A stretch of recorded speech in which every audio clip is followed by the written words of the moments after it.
Praise the lord. ఈరోజు దేవుని వాగ్దానము, మారు మనసు పొందు ఒక్క పాపి విషయమై పరలోకమందు ఎక్కువ సంతోషము కలుగును. లూకాసు వార్త 15వ అధ్యాయం 7వ వచనము. ఒక తండ్రికి 2 కుమారులు. పెద్దవాడు ఉండడం ఆ తండ్రికి సమస్యే కాదు. తండ్రి ఆస్తిపరుడు. చిన్న కుమారుడు ఒకరోజు తండ్రి దగ్గరకు వచ్చి, నా ఆస్తిని పంచిపెట్టు, నా సగభాగం నాకివ్వు అని అడిగాడు. తండ్రి సమయం వచ్చాక పంచిపెడతానన్నాడు. వాడు వినలేదు. తండ్రి ఆస్తిని పంచిపెట్టాడు. ఆస్తి పంచిపెట్టాక జల్సాలు చేశాడు. దూరదేశం వెళ్ళి దుర్వ్యాపారం చేశాడు. ఇష్టానుసారముగా వేశ్యలతో తిరిగి ఆస్తి అంతా వృధా చేశాడు. ఇదంతా చూస్తే కూర్చొని తింటే కొండ కూడా కరిగిపోతుందని డబ్బంతా కూడా అయిపోయింది.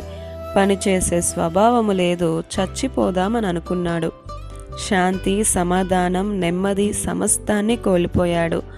అందరూ విడిచిపెట్టారు. చూసారా, ఈ లోక ప్రేమ బంగారం, డబ్బు, ఉద్యోగం ఉన్నంత వరకు ప్రేమిస్తారు. చూడండి, నా యేసయ్య ప్రేమ ధనమున్నా లేకపోయినా, అందమున్నా లేకపోయినా, నీవు ఏ స్థితిలో ఉన్నా, ఎలా ఉన్నా సరే, నా యేసయ్య నిన్నుగా ప్రేమిస్తాడు.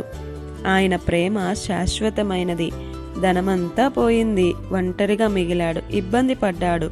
తన తండ్రి దగ్గర ఉన్నప్పటి స్థితిని జ్ఞాపకం చేసుకున్నాడు.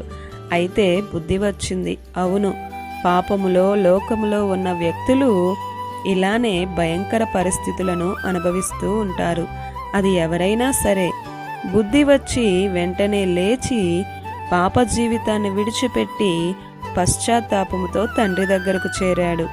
తండ్రి సంతోషానికి అవధులే లేవు.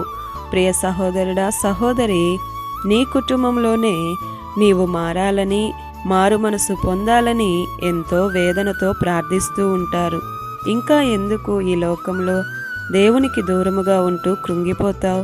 దేవుని సన్నిధికి వచ్చి ప్రార్థన చేయి. నిన్ను ఆయన క్షమిస్తాడు. తన కౌగిలిలో భద్రపరుస్తాడు. ఈ రోజైనా బుద్ధి తెచ్చుకొని తండ్రితో కలిసి జీవిస్తే నీవు, నీ కుటుంబం నిత్యము పరమందు ఇహమందు సంతోషమే కదా. ఈ దిన వాగ్దానము మీ అందరి జీవితాలలో నెరవేరాలని కోరుతూ దేవుని సువార్త పరిచర్యలో మీ సహోదరి Prasanna. God bless you. Amen.